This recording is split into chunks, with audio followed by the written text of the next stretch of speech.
It's time to put away the harsh rhetoric. With sagging poll numbers and a barrage of crises that his administration appears woefully unprepared to confront, it is time for us to do what we have been doing, and that time is every day. President Joe Biden decided it was time last week to go back to the progressive playbook of just calling everyone who disagrees with you a bunch of racists. You want to be on the side of Dr. King or George Wallace? Do you want to be on the side of John Lewis or Bull Connor? Do you want to be on the side of Abraham Lincoln or Jefferson Davis? You got that? If you don't favor the policy preferences of the current Democrats, why, you're no better than George Wallace, Bull Connor, or Jefferson Davis. Now, of course, noting that all of those villains of the past were Democrats is unfair to current Democrats, given that none of them are advocating the same policies.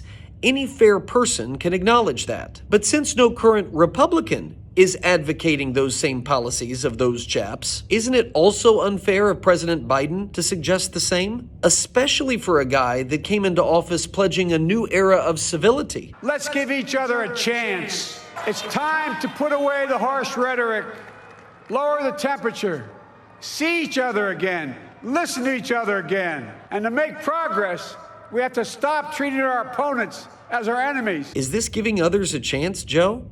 Is this unifying? I will defend the right to vote, our democracy against all enemies, foreign and, yes, domestic. I get it. Your administration is unpopular right now. But why is the go-to move in such a situation always to look angry, speak loudly? This is the moment to decide. Loud noises!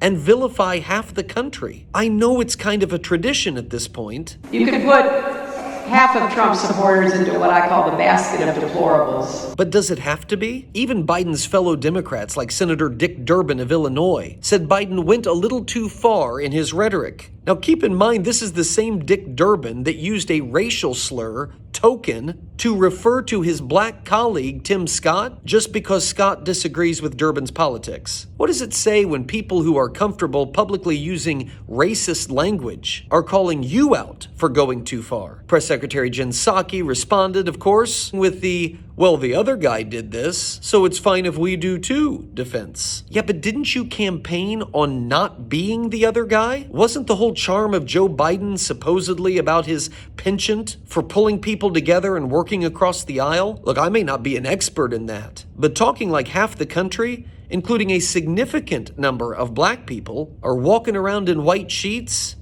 that seems like a curious way for a unifier to go. I support changing the Senate rules, whichever way they need to be changed to prevent a minority of senators from blocking action on voting rights. Next few days, when these bills come to a vote, will mark a turning point in this nation's history. We will choose.